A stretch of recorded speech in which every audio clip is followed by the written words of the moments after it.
Mbeleno, basically we have a very good translator in this team, Saido, who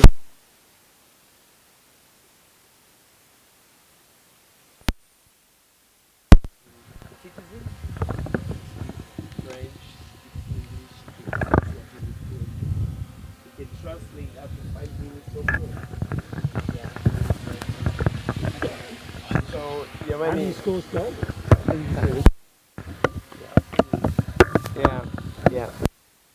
Huyu yupo Mheshimiwa Balozi wa Uingereza amekuja kututembelea, lakini haya ni matokeo ya hatua kubwa ambayo nyinyi mnaipiga, na sio tu Tanzania, maanake sasa hata dunia pia inawatambua.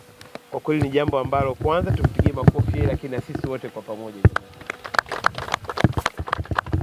Kwa leo aliona ni muhimu kuja kututembelea ofisini, tulianzia pale, na amekuja pia kuona mazoezi yenu.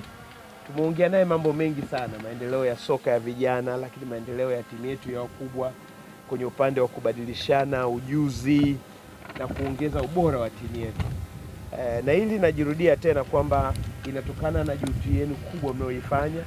Mmecheza vizuri kwenye AFL, lakini pia Jumapili pia atakuwepo kwenye mechi yetu kubwa. Kwa hiyo mnacheza, na kimsingi huyu anaipenda sana Simba. Na hili liko wazi, ni jambo zuri sana. Unaweza ka translate kidogo alafu then kwa Kifaransa, then tumruhusu Balozi pia azungumze na sisi, then uta translate. Karibu.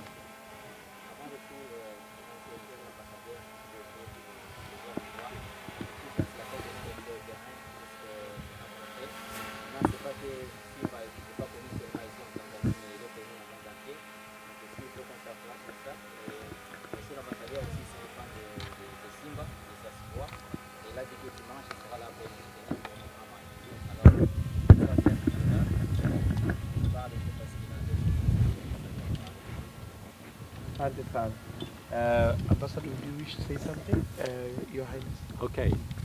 Well, asanteni sana. Thank you.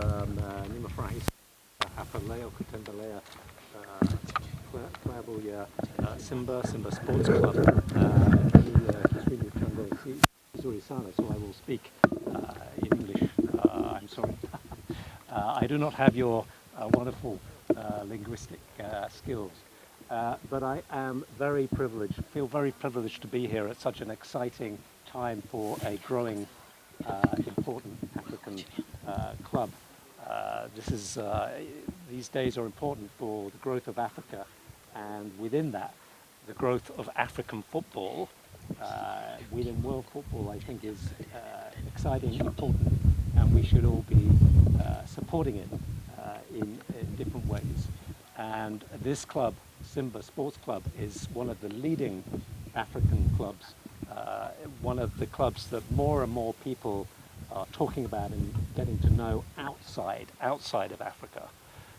So there is a huge opportunity to win for Simba Sports Club here, but also in doing that, to advertise and promote African football to the rest of the world.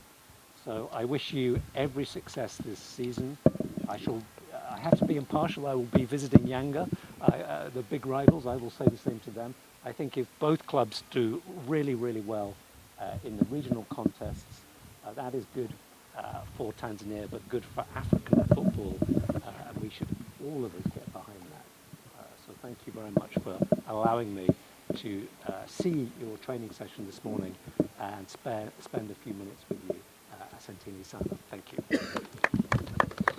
Asante sana. Saidi?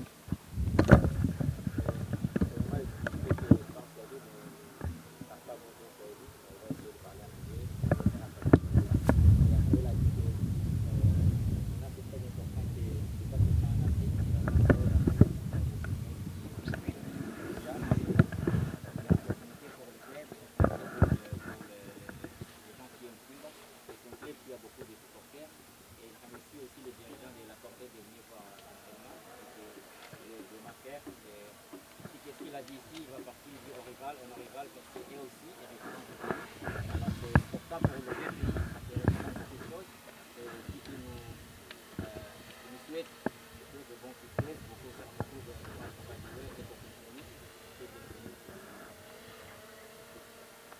sana. Kwa Kiswahili President Francis akasema Mheshimiwa Balozi kwanza amefurahi kufika hapa na ameeleza kwamba huu ni muda ambao mpira wa Afrika unakuwa kwa kasi kubwa sana, na yeye kwa kutambua hilo ameona kwamba ni muhimu kuja kutembelea timu mojawapo ya klabu kubwa sana barani Afrika ambao ni sisi, lakini pia amesema pia atawatembelea wale ndugu zetu, lakini pia katika kipindi ambacho tukielekea kwenye mechi yetu ya Jumapili ambao naye mwenyewe atakuwepo, anaona fahari doubt Simba selling to you a good player who is 20 years. It's one of the top teams. Yeah. We've done before. I think one of our best players in Tanzania, Mbwana Samata, came through our team. He went to Aston Villa. Yeah. He went from us, TP Mazembe Genk. Yeah. Played with Aston Villa. Played in Turkey. Do you get the point now? Back in Norway, Fenerbahce. Yeah. So definitely we have had the records. And we're a club that believes in giving opportunities. So we normally, this year we allowed our player, Sako, who played for the first team in Senegal, to move to France. So we are a team that also believe in being a platform to transit. So we have that open mind philosophy, and it's very good for players. They know when they come here, we mean business. There's money, we are ready to talk. I mean, certainly in the last 20 years, the amount of talent from Africa going to, say, the Premier League has been, really noticeable. Yes. And been one of the, I think, strong talking points of the Premier League. The very, very strong African talent that is being showcased through the Premier League. Yeah. And huge names, of course, Yeah. From African football. And I think we spoke earlier about the demographics in Africa, the fact that Africa as a whole, including Tanzania, is a very young continent. Yes. And so the work you do on talent spotting, I think, is so important for here, but I think for global football, for the continued development of global football, making the most of the youth bulge, as it's called here, the demographic situation, which will mean many young people coming through over the next few years as populations grow in Africa. So they're training. They train for how many hours roughly a day, do you think? Does it vary depending if they have a big match coming up? Yes, it varies. Closer to big matches, intensity is really high. Definitely, when it reaches Saturday, to be more of light training, because tomorrow there will be a massive game. So you look into adrenaline level, because that's really very important. But normally, this training has started around 9. Probably to go up to 10:30. Basically, that's what we intended for you to be able to have, so like 6 minutes to come, to have a time to talk with the technical bench and players. Right. So, but intensity goes into. But this one now, you see, the training in a small ground. This is tactical.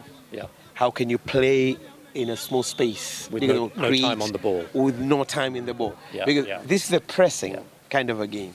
In the modern football, is you have a ball, somebody's near you. So quick decision making. For somebody who doesn't know football well, could say, why are they training in the half pitch? That's a modern way to do that. So you have to do a lot of it because it's a press.